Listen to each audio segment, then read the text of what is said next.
Então, como mãe, como vó, como fisioterapeuta, como esposa de médico, a gente tem bastante vivência, vamos dizer, na área de saúde.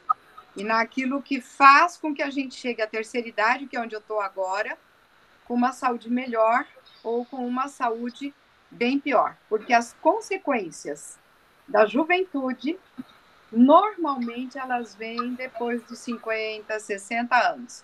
Infelizmente, às vezes, elas vêm antes. Mas, com frequência, é a terceira idade que vai mostrar como foi a sua vida pregressa. Eu que diga, que eu já estou aí também, né? Sentindo aquilo que foi bom que eu plantei e aquilo que não foi tão bom que eu plantei na minha juventude. Então, é uma grande alegria estar com vocês nesse final da eletiva com a doutora Liliana aqui. Ela é formada pela Universidade de São Paulo e ela é uma pessoa muito comprometida com as questões de saúde. Ela mora aqui em São Sebastião, como ela já se apresentou, né? E a gente vai começar, já vamos entrar nesse tema que é tão importante, a questão da saúde, dos remédios que estão acessíveis a nós. Vamos falar um pouquinho sobre ar puro, doutora? O que a gente Vamos. pode falar sobre isso? Bom, eu sou do interior. Fui para São Paulo porque eu estudei na Universidade de São Paulo, lá na USP. Então, fui para lá, aí lá me casei, meu marido também é formado lá, e fomos para os Estados Unidos. E lá nós moramos próximo a Chicago. E é engraçado que lá a gente aprendeu a valorizar a natureza de uma forma geral, porque a natureza lá é muito forte. Verão é muito quente, pior que aqui. Inverno é um horror, neve, vento frio, é um terror. Eu cheguei a pegar menos 30 graus, com o fator do vento estava dando menos 52 graus. É algo que, se você ficar ao relento, você vai morrer com toda certeza em poucos minutos. Então, a Sim. gente aprendeu a valorizar a natureza. E aí nós decidimos voltar dos Estados Unidos para o Brasil. Nós éramos imigrantes legais, com green card, mas bateu saudade do país, não, vamos voltar para o nosso país. Em parte, o frio ajudou. Mas a gente aprendeu a ter esse olhar para as coisas da natureza. E nós não queríamos mais voltar para São Paulo. Meu marido estava lá em São Paulo fazendo doutorado, tinha sido chamado para ser contratado, ele tinha passado no concurso para médico assistente do Hospital das Clínicas, então a gente abandonou isso para a mudança para o exterior. E quando voltamos, eu não queria mais aquele estilo de vida da cidade grande. Então a gente não queria mais voltar para São Paulo. E a nossa decisão foi: vamos para o mar, para um lugar bonito e perto de São Paulo, e viemos para cá, onde estamos há 35 anos felizes. E o que nós temos de vantagem aqui? Nosso ar é bom. A não ser quando a gente anda do lado da pista, que não é bom, mas quando a gente se afasta mais, nós temos um ar puro. Quando eu morava em São Paulo, no final do dia, meu olho ardia, meu nariz coçava, minha garganta todos os dias estava ardendo. Aqui isso não acontece. Então, nós saímos de lá, nos Estados Unidos, com uma opção de viver num lugar onde a qualidade de vida fosse melhor.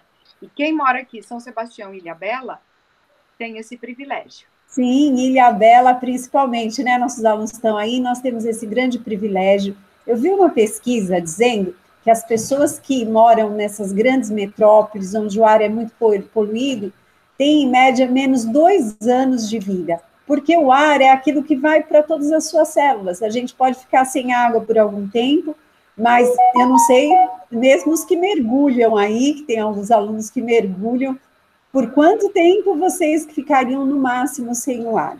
Sem o ar, as nossas células morrem, né? Nós precisamos dele para todo. E falando de ar, a gente vai acabar falando inevitavelmente sobre quando a gente faz opção por inalar um ar não tão bom, por exemplo, sobre o tabagismo, né?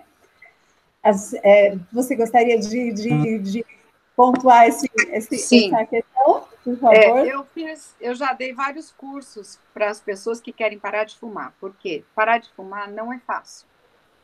A nicotina é extremamente viciante. Ela é mais viciante do que a maior parte de outras drogas, inclusive drogas legais. A nicotina é terrível. E dentro do cigarro vem mais de 4.200 substâncias tóxicas, simplesmente tóxicas para o nosso organismo. Então, quem fuma, você nota na pele. A pele vai ficando rachadinha, assim, as rugas são muito maiores nas pessoas fumantes. Só que a ruga é o que a gente vê por fora. E tem tudo que vai por dentro. Quando você dá uma tragada, cada tragada você não levou oxigênio para dentro do teu corpo. Foi como uma respiração sem oxigenação, cheia de gás carbônico e outras substâncias poluentes. Então, qualquer espécie de fumo é ainda pior do que morar numa cidade grande. E onde você fuma, o ambiente fica extremamente contaminado. Então, a pessoa que é fumante passivo, isso acontece mesmo quando a janela está aberta, tá? E tem gente que pega e vai para o lado de fora, mas fuma do lado da janela. O vento traz aquela fumaça para dentro e a gente percebe. Então, assim, se tem algo que é... Vocês sabiam que a maior causa de mortes do mundo, que já se conhece, é o cigarro. 30% de todos os tipos de câncer do mundo são por causa do cigarro. Tá com som aí, Rosa? Tá tudo bem aqui. E então, entre tá os eu tinha jovens... parado de ouvir um ruidozinho. Tá. Então, assim, entre os é a jovens... maior causa de mortes evitável é o cigarro, porque ele causa 30% de todo que tipo de câncer. Só que ele não causa só câncer. Ele vai causar problemas em todos os locais do teu corpo. Pensa numa coisa, insônia, sim. Dificuldade para ereção, sim. Dificuldade para engravidar, sim. Menopausa precoce, sim. Maior número de crianças natimortas, sim. Maior número de problemas genéticos, sim. Maior número de infartos, maior número de AVCs. Ele atua em tudo. O pulmão, a gente não tem nem que falar. 80% de todos os tipos de câncer de pulmão vem por causa de cigarro. Então, assim, quando você pega o cigarro, você está trazendo toda aquela contaminação para dentro de você. Você está escolhendo morrer precocemente e causar morte precoce para quem está em volta. Além de ficar mais feio e mais fedido também. Ninguém quer, ninguém merece ficar mais feio e mais fedido. Mas, olha, os números vêm somando-se principalmente entre os jovens, né? Então, fica aí um alerta também para quem quer parar de fumar, procurar ajuda, para quem não fuma, não se iniciar, né? E aí a gente tem a questão de outro elemento muito simples, mas tão importante para a vida, que é a água, né? A ingestão regular de água. E aí a gente está aí, todo mundo com seu copo de água, né? Que nada substitui esse... Onde eu vou? Eu carrego onde eu vou, porque eu cheguei a ter algumas infecções urinárias. Por quê? Porque às vezes à tarde eu passava... De manhã eu ficava na clínica, então eu ficava bebendo água. Mas à tarde, muitas vezes, eu passava o dia fora de casa. E sem carregar água junto, eu não bebia o suficiente no período da tarde. Porque de manhã eu já devia beber os 2 litros que eu tinha direito. Mas o certo é a gente espaçar isso no decorrer do dia, e não só puff de uma única vez. Bom dia, Ana Carolina. Bom dia, Ana. Seja bem-vinda. Nós estamos aqui no início da nossa palestra. Seja bem-vinda. Bom dia.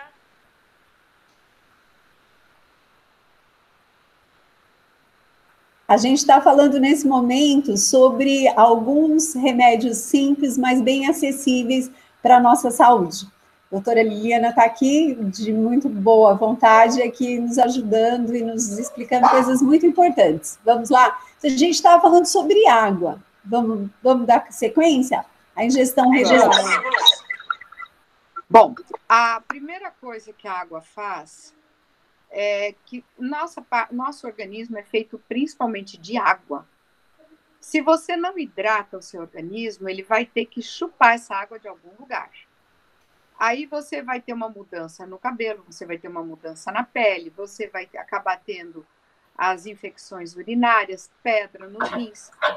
Meu marido falou que em 8 dias você pode produzir uma pedra, tá? Bastam 8 dias tomando menos água do que necessário, ou talvez ingerindo também algumas coisas que favoreçam, tipo refrigerante, café, eles favorecem a formação de pedras nos rins. E tem pessoas que substituem a maravilhosa água por refrigerante. E aí está pedindo para ter problemas renais. Então, assim, básico água. Que a gente fala água por dentro, água por fora. No Brasil não tem que mandar as pessoas tomarem banho, né? Mas a gente viu agora, nessa pandemia, a necessidade de lavar as mãos. Porque lavar as mãos é muito melhor do que álcool gel. É que, às vezes, as pessoas não lavam. Então, por exemplo, um costume simples. Você está na rua, não coloca as mãos no rosto, porque o vírus vai entrar pelo nariz, boca ou garganta, ou olhos. Chegou em casa, antes de fazer qualquer coisa, vá lavar suas mãos. Porque aí você não traz a contaminação para dentro da tua casa do que você pegou na rua, tá? O banho, para nós brasileiros, é simples, mas se você vai para outros países, tem muita gente que não toma banho todo dia. E é uma necessidade também. O lavar as nossas roupas ficam com ácaros. E eles produzem uma série de patologias que a gente já sabe, a maior que a gente mais conhece são as doenças alérgicas de rinite, de asma, bronquite. Mas tudo isso, se você lavar usando o sol, você resolve o problema. Não precisa ficar jogando cândida para o coronavírus, basta lavar a roupa e estender. Não precisa de cândida, lisoforme, nada disso. Lave bem, só acabou. A gente costuma falar, né, que o ideal é a gente tomar logo de manhã alguns copos de água, né? Porque se a gente toma um suco, a gente vai, é como se fosse lavar o organismo por dentro, né? A gente não vai lavar o organismo com suco de laranja. Se a gente quer lavar mesmo, a gente faz até experiência com as crianças quando lavam a mão com suco e lavam a mão com água, para poder ter essa experiência, falar, por dentro é a mesma coisa. Na verdade, Rosa, o que acontece? Quando você toma água logo cedo, em jejum, é uma coisa que brasileiro acha meio estranho no começo, mas se você vai se forçando, eu hoje tomo 2 desses em jejum, de manhã. Eu tomo quase 1 litro de manhã, entre meio litro a 1 litro, toda manhã em jejum. E aí, o que acontece? Estando em jejum, ela passa rápido pelo estômago. Se você tomar um suco, já começa a querer digerir alguma coisa. Se você toma só água, ela passa rapidamente pelo estômago, ela vai para o intestino e vai favorecer os movimentos peristálticos do intestino. Então, favorece que o intestino venha a trabalhar, tá? Então, a água em jejum é muito importante para que você começar um funcionamento do seu sistema digestório, como chamam hoje em dia. Eu ainda gosto do termo digestivo, mas hoje em dia eles usam digestório. Ela é bem importante para começar a fazer funcionar melhor. Sim, né? Isso, o ideal é de meia hora a 1 hora antes do café da manhã. Entendi. Muito boa dica, então. E nessa mesma sequência, a gente tem outro elemento natural, que é o sol, né? Então, a gente tomar sol numa época em que o sol já foi um bandido, né? Também. Não toma sol de jeito nenhum. Eu tenho uma prima que ela deixou de tomar sol mesmo. E agora, com a pandemia, ela falou assim, meu Deus, o que eu fiz na minha vida? Mas, assim, depois de 30 anos, e 3 filhos, sem tomar sol todo mundo, ela falou, meu Deus, o que eu fiz? A gente teve uma pressão muito grande, que veio principalmente das sociedades de câncer e dermatológicas. Por quê? O sol dá câncer na pele? Dá. Mas, hoje em dia, o que se preconiza? Que se tome 15 minutos de sol todos os dias, no horário mais quente. Não é naquele horário depois das 4 e antes das 10. Depois das 4 e antes das 10, você pode tomar por mais tempo. Mas para que você tenha a vitamina D, a formação da vitamina D de forma adequada, 15 minutos por dia nesse horário das 10 às 2, às 3, está excelente. Então, o que você pode fazer? Por exemplo, eu não tomo sol no rosto. Eu tenho uma, se chama rosácea, é algo autoimune que favorece ficar parecendo que eu estou com espinhinhas no rosto se eu tomar sol. Então, eu tenho que passar um protetor solar específico, mas eu só pego e passo no rosto. No resto do corpo, eu saio e deixo que tome sol. Outro problema foi, as pessoas passavam protetor solar dos pés à cabeça. Protetor solar não permite que os raios ultravioletas penetrem de forma adequada e formem a vitamina D, ajudem a formar a vitamina D. Então, se você toma o sol cheio de protetor solar, não vai resolver nada. Então, não precisa ser muito tempo, 15 minutos.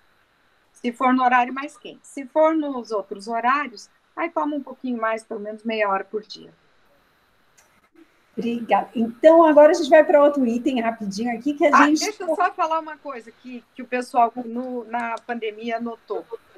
As pessoas com baixa de vitamina D, elas têm menos imunidade, porque a vitamina D ela é indispensável para que a nossa imunidade fique boa, tá? A gente aqui é privilegiado, aqui acho que todo mundo toma sol, né? Ainda bem, né, que a gente tem mais acesso aí devido às nossas, né, a questão da praia mesmo, né? Mas aqui em casa, na pandemia, todo mundo começou a tomar mais sol. A única que tomava sol regularmente era a minha cachorra. Olha como os animais são sábios. Elas né, Ana? Os animais são sábios. Mas agora a gente também sobre o descanso, que é a parte tão necessária, né, hoje em dia também. O que a gente pode falar? Descanso. Bom, outra coisa que a gente sabe, pessoas que não dormem um número de horas suficiente, quando a gente é mais jovem, precisa de mais horas de sono. Na adolescência, a média necessária é de 9 horas de sono. O que nós estamos tendo? Os nossos adolescentes ficam à noite com celular e não estão conseguindo essas 9 horas de sono. Outra coisa que se sabe é que as horas de sono que são anteriores ao meio da noite, elas produzem mais uma substância que o nosso corpo precisa muito, que se chama melatonina, tá? Essa melatonina não é a melanina é a da pele. A melatonina, ela começa a ser produzida mais intensamente quando escurece. E o ápice da produção dela é na metade da noite. Se você não está em sono profundo na metade da noite, você não atinge o ápice. E aí, na metade da noite, ela começa a cair. Então, vamos supor, agora está escurecendo às 6 e clareando às 6. Então, a metade da noite é meia-noite. Chega meia-noite, eu ainda não dormi, eu não estou em sono profundo, a minha melatonina não atinge o ápice. Ela não vai mais atingir. Porque o corpo tem o seu ritmo, o seu relógio biológico, e ela começa a decrescer. Então, se ela poderia vir até aqui, ela veio só até aqui, e daqui ela já vai começar a cair. E aí ela vai desregular uma série de funções no nosso corpo. Então, o que a gente recomenda? Acordou, abre janela, olhe para o sol. Porque aí, quando você acorda e olha para o sol, tal, aquilo produz um efeito no teu corpo de diminuir ainda mais a produção da melatonina. E aí, durante o dia, ela fica bem baixinha. Se a pessoa fica dormindo com coisa tampando bem no escuro até meio-dia, ela corta todo esse ritmo. Ela nunca vai produzir o máximo da melatonina, vai ficar tudo desregulado. E aí, o que vai acontecer? Todo o organismo vai desregular. Além disso, pessoas que dormem poucas horas têm mais chance à demência. Pessoas que dormem poucas horas são mais irritadiças. Na fase, quando meus hormônios do climatério ficaram desregulados, eu não fiz reposição, então foi uma fase difícil. Estava bem complicado, porque dava insônia, acordava com calor. Dava insônia. Aí parecia que tinha um piano aqui, ó, apertando. Por quê? Porque eu não estava dormindo o suficiente. Tá? Então, assim, cuidar do nosso sono é indispensável. Como a gente faz para cuidar do sono? Primeiro, assim que acorda, tem que olhar para o sol. Vai diminuir a produção da melatonina. Está dando um eco aí. Aí vai diminuir a produção da melatonina. E o que vai acontecer? Aninha, Oi. desliga só um pouquinho o seu microfone para não dar esse efeito de eco. Tá bom. Mas se você quiser perguntar alguma coisa, fica à vontade, minha Tá querida, bom. viu? Tá bom. Aí você fica feliz. Tá bom. Bom, mas aí o que acontece? A gente precisa cuidar dessa saúde do sono. E como isso é feito? Eu tenho que ter um horário fixo para dormir. Se eu falo, amanhã é domingo, eu posso acordar bem tarde e eu vou dormir mais tarde.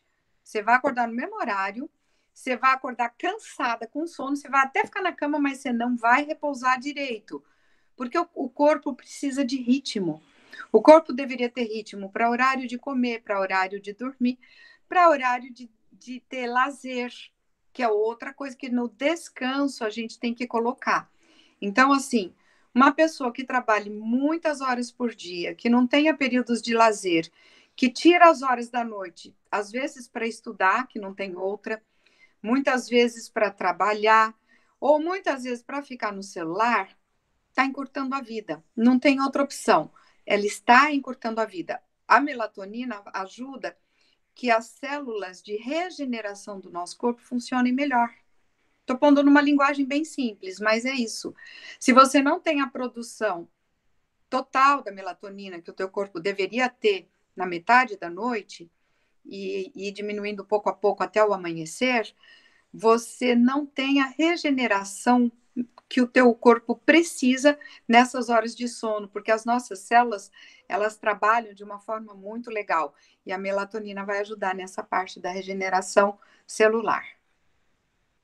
Muito bem, eu tenho algumas pessoas dentro do meu círculo familiar que estão tomando essa substância porque não conseguem ter uma qualidade de sono adequada, então elas compram, mas normalmente aqui no Brasil é mais complicado, eles compram de pessoas que vão para os Estados Unidos, porque lá tem, até no mercadinho tem a melatonina, porque o ser humano, depois do advento da Revolução Industrial, ficou cansado, acordado, ficou todo bagunçado nos seus horários, né?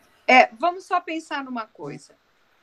Antigamente não tinha luz, não tinha televisão. O que acontece? Hoje em dia, quando acaba a luz, a gente tem o celular. Mas quando a gente não tinha o celular, acabava a luz, eu lembro da gente sentar aqui fora na nossa varanda, ficar olhando o céu com as filhas, conversando, mas vai dando um sono, dá uma vontade de dormir. E hoje a gente acende tudo, liga tudo e não desliga. Então, a gente tem que ter o que seria a higiene do sono. Como fazer isso? Que horário que eu preciso dormir? Eu estabeleci que eu devo dormir até às 11, tá? Eu não durmo muito, eu deveria dormir mais. Eu acordo normalmente entre 5, agora que eu estou aposentada, às vezes 6. 6 para mim já é tarde. Então, eu durmo um pouco menos do que eu deveria. Eu acho que eu deveria dormir 1 hora a mais, mas eu durmo uma média de 6 horas. Mas tem que ser antes das 11, porque eu noto diferença. Se eu dormir antes das 11, no outro dia eu tô ótima. Posso acordar 4h30 ou 5 da manhã, eu tô ótima. Agora, se eu dormir depois das 11, aí eu posso acordar às 6 e ainda vou estar um pouco cansada. Eu não acordo assim, o dia começou. E se eu dormir antes, sim, eu acordo felicíssima. Opa, começou o nosso dia, vamos lá. Então, a hora de dormir. Mas para eu dormir às 11, eu tenho que desconectar 1 hora antes. E cada um vai ter que perceber isso. O que fazer para desconectar? 9 da noite eu ponho meu celular na minha biblioteca, que é onde eu estou agora, e vou para o meu quarto. Então, não adianta querer falar comigo depois das 9. Eu não vou nem ver, a não ser que toquem o celular bem alto. Senão, eu não vou nem ver. É uma forma de me desconectar.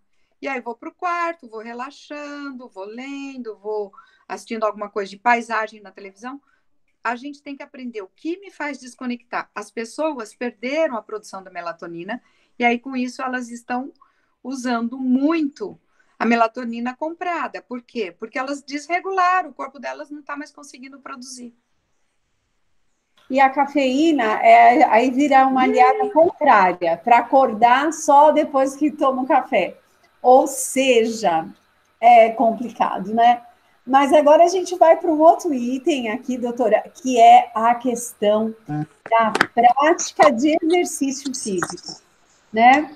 Que a gente já sabe, são os efeitos assim, no dia que você pratica, quase que imediatamente a prática você já muda, né? Assim, muda em relação à serotonina, uma série de outras substâncias que são liberadas quando principalmente a gente pratica exercício aeróbico, né?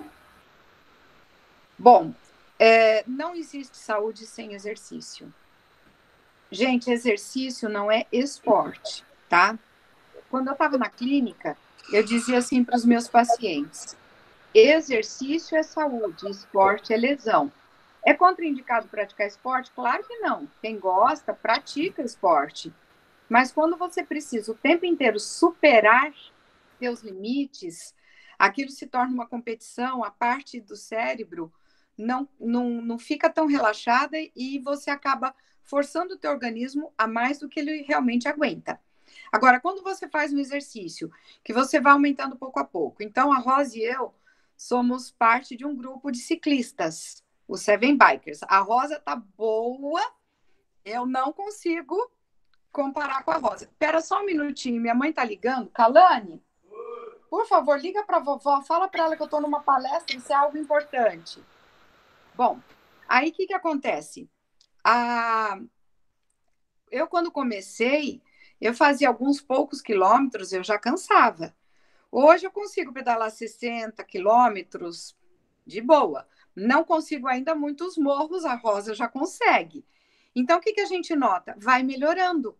Se eu começo e quero, de cara, vou pedalar 60 quilômetros, eu vou ficar 3 dias na cama depois, porque eu não vou dar conta. Foi exagerado.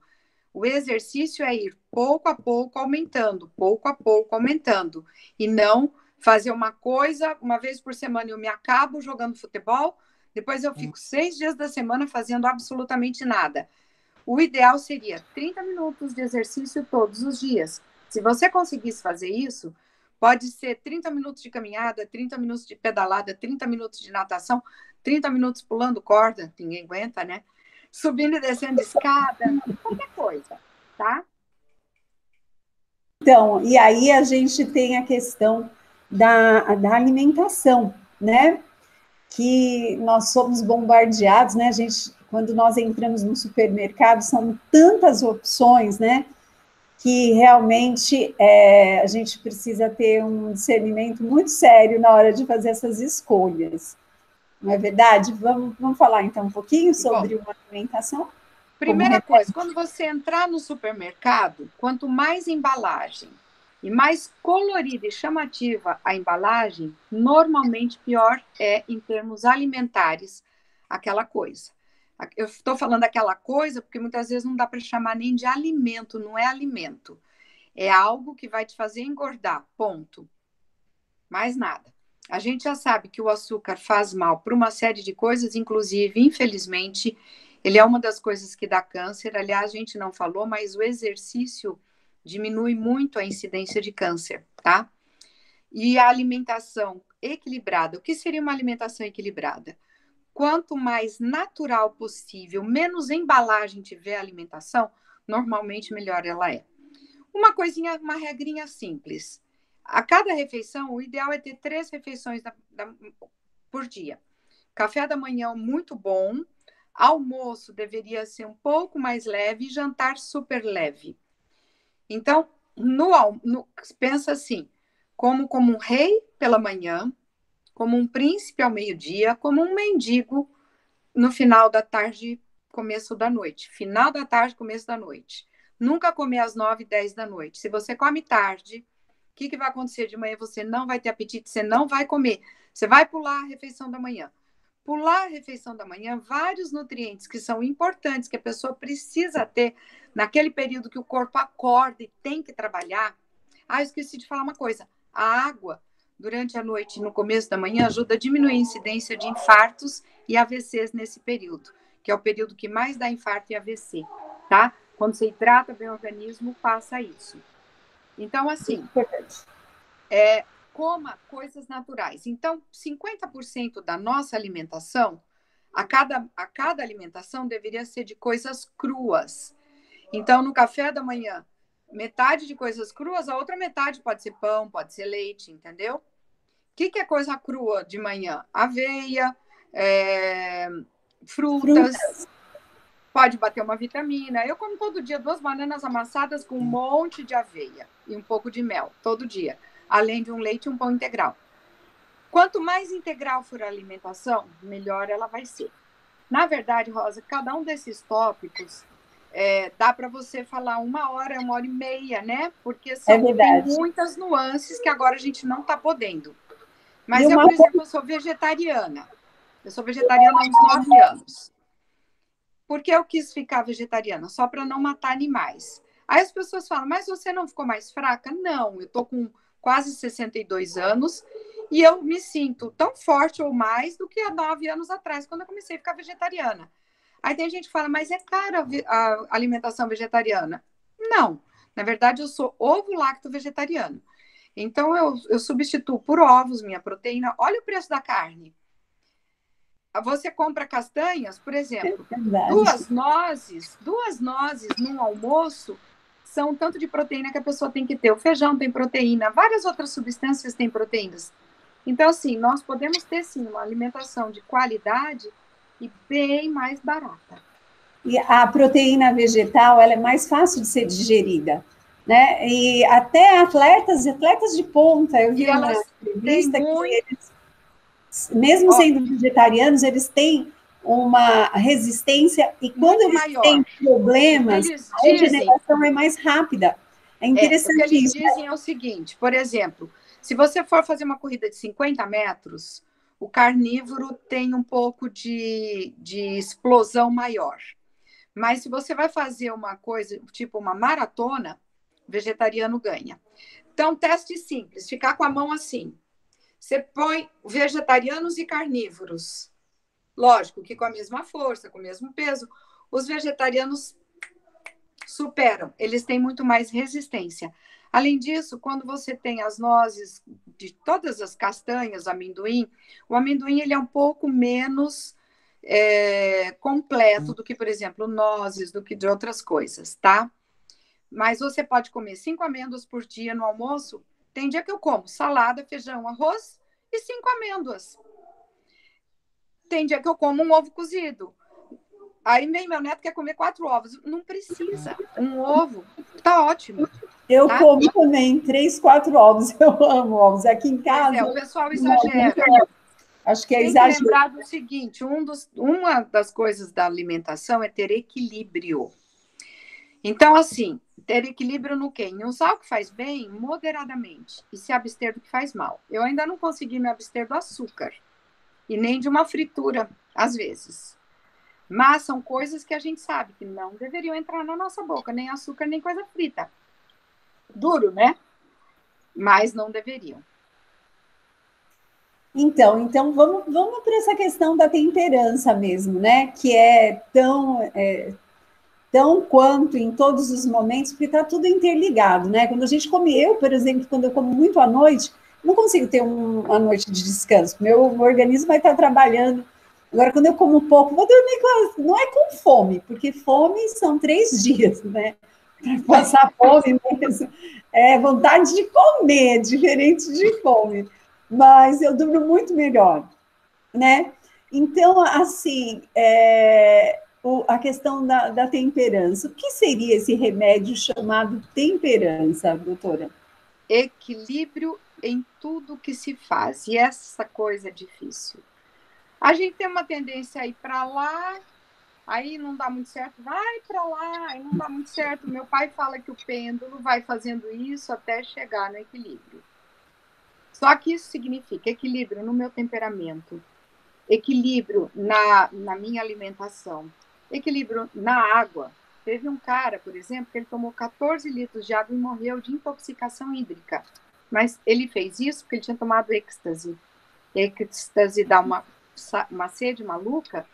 Ele tomou água, morreu.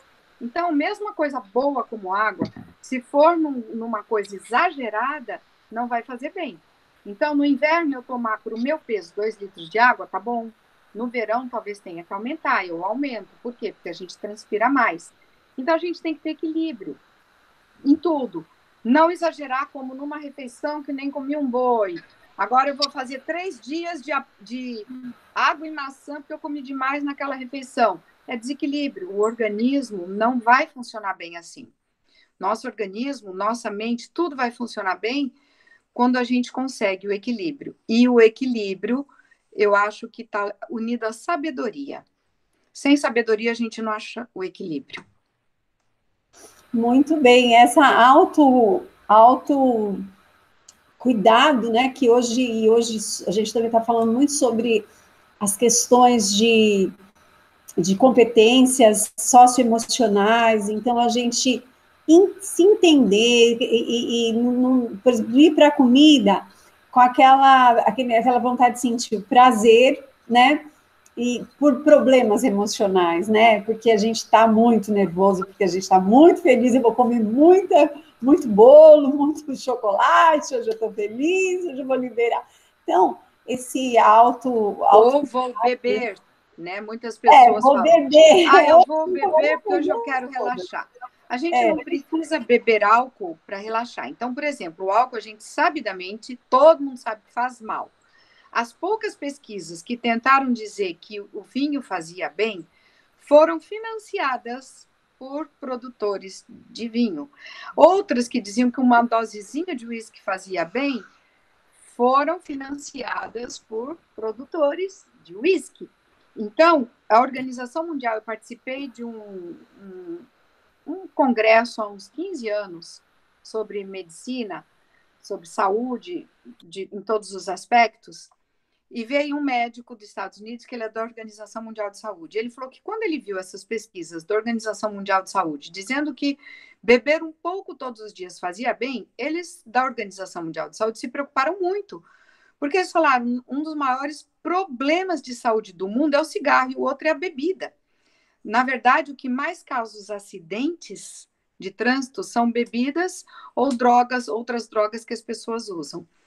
E aí, além de todas as outras consequências que a bebida traz, física, emocional, familiar, financeira, de todas as áreas. Bom, ele falou, nós fomos entender aquelas pesquisas, pedimos as pesquisas e fomos estudar. Então, por exemplo, numa das pesquisas que eles diziam que os homens que tinham tido infarto e tomaram um copo de vinho por dia não tiveram outro infarto, e os que não tomaram um copo de vinho por dia tiveram mais problemas cardíacos, o que eles tinham feito?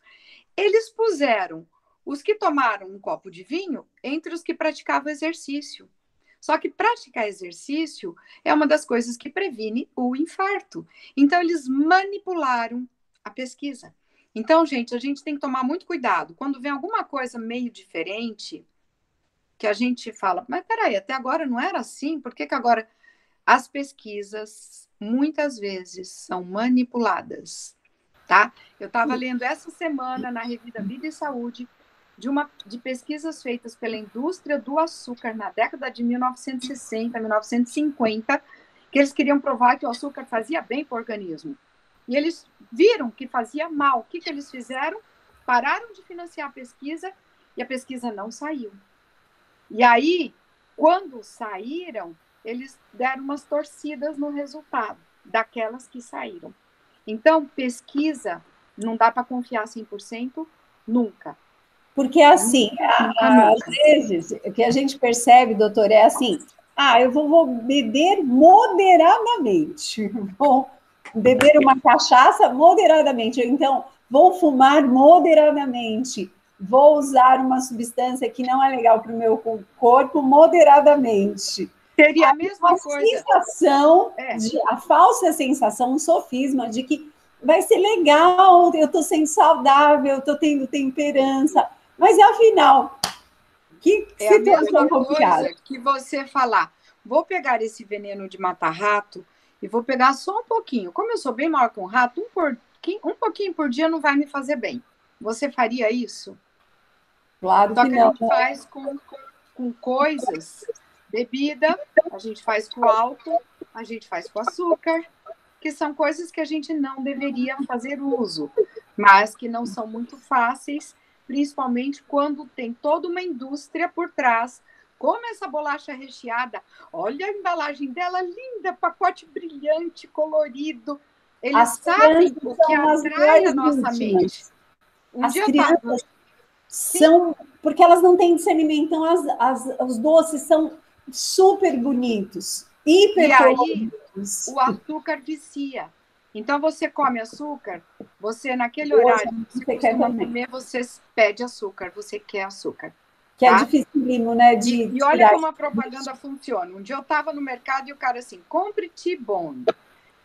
E eu pensei, nunca comprei um T-bone. Só que eu sou vegetariana, né? Eu não como carne. Mas o cara, compre T-bone. Enquanto eu fiz compra, ele ficou falando isso. Quando eu ia acabar a compra, eu passei lá e falei, eu quero um T-bone.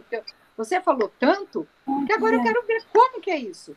Levei para casa e fiz para os outros, né? Porque eu não como. Mas, assim, eu conscientemente, eu percebi que aquilo estava me influenciando. Sim, E fui e inconsciente. comprei. Agora, imagina, vem a propaganda. No meio de qualquer coisa de criança, vem propaganda de tudo que é coisa de salgadinho. As Refrigerante, minhas tudo. filhas, eu não comprava salgadinho, né? Eu sempre me recusei, esses salgadinhos de pacote, bem brilhantes, sabe? Sim, Chips, sei lá, um monte de coisa. Então, o que elas faziam? Quando elas compravam com a mesada delas. Eu não comprava. Então, elas não consumiam quase nada, porque elas não queriam sim. gastar a mesada delas só em salgadinho, né? E, em compensação, a gente vê. Eu vou para o mercado, eu olho para o meu carrinho, é cheio de produtos naturais. E eu olho para o mercado, eu vejo carrinho de algumas pessoas, tem cada coisa que eu olho e penso: estão gastando dinheiro em veneno, estão gastando dinheiro em coisa que não é alimento. E Sim. muitas vezes você olha, a família é toda de obesos. Por quê? Porque está uma alimentação completamente errada. Descontrolada. Então, e para terminar agora, e não menos importante, acho que uma das coisas mais importantes é a questão da gente meditar naquilo que nos traz vida, a gente parar e ter um tempo com aquele que é o nosso criador, aquele que criou esse corpo, que criou o rim, criou o fígado, criou os nossos olhos, o oxigênio, a água, criou os alimentos naturais, não é? A gente ter esse tempo também é muito importante, não é? É essencial. O que se diz é o seguinte: tem várias pesquisas que mostram que a meditação ela acalma, ela põe o cérebro no lugar. Por exemplo, quando você fica tenso, tua respiração fica aqui, ó, superficial. Aí, se você faz respiração profunda, você vai ver que você raciocina melhor. Então, por exemplo, eu acordo todas as manhãs. Agora que eu tô. Antes eu fazia uma hora e meia de culto. Eu fico com Deus conversando. Eu olho para a natureza, eu ponho banana para os pássaros que vêm da mata e fico observando. Eu vejo o nascer do sol, é a coisa mais linda, cada dia um diferente do outro, a cada minuto as cores mudam. Aquilo eu sinto que me acalma. Então, eles já mostraram que, por exemplo, você pode passar vídeos, filmes de várias coisas. Puseram eletroencefalograma aqui na cabeça das pessoas. Sabe o que é que faz a pessoa acalmar? Natureza. Você passa um filme ou um vídeo de natureza, a pessoa vai relaxando, mudando as ondas cerebrais dela. Se você passa outras coisas, as ondas ficam trabalhando. Então, o ser humano hoje, nós somos privilegiados. A gente Verdade. vê o mar, a gente vê a montanha, a gente vê a mata, a gente vê pássaro. Nós somos muito privilegiados. Então, eu mudei para cá para ter esse privilégio. Mas, assim, quem mora em cidade grande, às vezes tem dificuldade. Então, o que precisa ter? Tem que ter uma planta, tem que ter uma coisa. E como você faz a meditação? É tirando um tempo, sem celular, sem barulho de outras pessoas, só você e Deus. Você pode sentar na beira da praia, ficar olhando, vendo as coisas que Deus criou e agradecendo. Você pode, no meu caso, eu leio a Bíblia, aquilo me traz para perto de Deus. Mas, assim, conectar-se com o Criador e com você mesmo. Porque aí você tem aquele momento em que você fala: pronto, agora o meu organismo vai começar bem. Então, como eu tenho esse hábito de fazer essa meditação há 30 anos, pelo menos, ou mais, depois que eu estendi o meu período de meditação, olha que engraçado, passei a acordar mais cedo para poder fazer mais período de meditação, aquilo me dá tanto prazer que mesmo quando eu estava com sono, eu queria acordar e eu acordava contente porque eu ia meditar, eu ia ficar com Deus, eu ia ter um período só eu e ele, e, e essa sensação de conexão com a natureza. Então, o homem precisa disso. E aí também, de vez em quando, tirar um dia na semana, aquele dia que Deus colocou para a gente também meditar, para ficar mais relaxado, para parar de pensar nos problemas da vida. Porque eles dizem o seguinte... dias, pelo menos um dia, a ciência já comprova que a gente precisa parar bruscamente as nossas atividades e descansar para as nossas células, para todo o nosso sistema imunológico, se reorganizar, se renovar, e a gente também se renovar com esse que é o nosso Criador, com a nossa família, fazer coisas que realmente, né, visitar as pessoas que a gente ama. Eles fizeram uma pesquisa, fizeram o seguinte, mediram o nível de adrenalina. A adrenalina é um hormônio que a gente tem normalmente no nosso corpo, mas que quando ele fica alto demais, ele nos prejudica. Ele fica muito alto para uma emergência. Por exemplo, vem vindo um carro em cima de mim, eu tenho que correr. A adrenalina, puf, dá mais força. Agora, se eu fico o dia inteiro como se eu estivesse correndo de um carro, isso vai acabar com o meu organismo.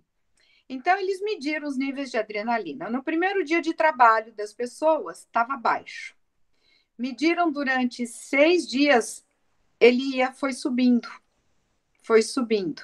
Quando chegou no 7º dia, que a pessoa teve um dia de repouso, o nível de adrenalina desceu. Só que aí, eles falaram, vamos ver se a gente, em vez de descansar uma vez a cada 7, descansar uma vez a cada 10. Que na Revolução Francesa, eles estabeleceram que a semana ia ser um dia de descanso a cada 10 dias de trabalho. Eles mudaram. Não deu certo, funcionou pouquíssimo tempo, tiveram que voltar atrás. E na pesquisa, o que mostrou? A partir do primeiro dia, após o dia de repouso, a adrenalina foi subindo, subindo, subindo, subindo, subindo. Quando chegava no último dia, dava um dia de repouso, ela descia, mas ela não descia tudo. Quando você descansa um dia a cada 7, ela sobe, sobe, sobe até o 6º dia, e aí no 7º, ela volta ao nível basal. Entendi. Isso, o nosso corpo precisa disso. Ana, deixa eu conversar com a Ana. Oi, Ana, você está aí? Oi! E aí, você quer fazer uma pergunta? O que você achou? Eu achei muito boa, assim, né? Agora eu sei, tipo, que eu tenho que controlar mais meu sono, porque tô dormindo muito tarde, eu acordo cansada, sabe? Um pouco de... Não consigo aproveitar o dia, sabe? Sei. Aí agora eu sei que eu tenho que regular a importância, né, de eu regular meu sono. É verdade, eu também. Eu tenho que melhorar. Que bom. Então, vou agradecer a você, Ana, por estar aqui conosco. Vou agradecer a você, que agora eu já sei que eu tenho que melhorar. Então, a gente vai deixar essa palestra disponível lá com a classe, para que mais pessoas tenham a oportunidade de conhecer algumas coisas, né, que são tão importantes aí para a gente melhorar a nossa qualidade de vida, para a gente ter uma vida longeva, né, e com saúde. Muitos anos com saúde. Tá bom? Não é viver mais apenas, é viver com saúde. Porque se for viver mais sofrendo de dor aqui, dor ali, não compensa. Na verdade, para pensar o que é importante. Nós vamos ter aquela qualidade de vida no final da nossa vida que nós plantamos.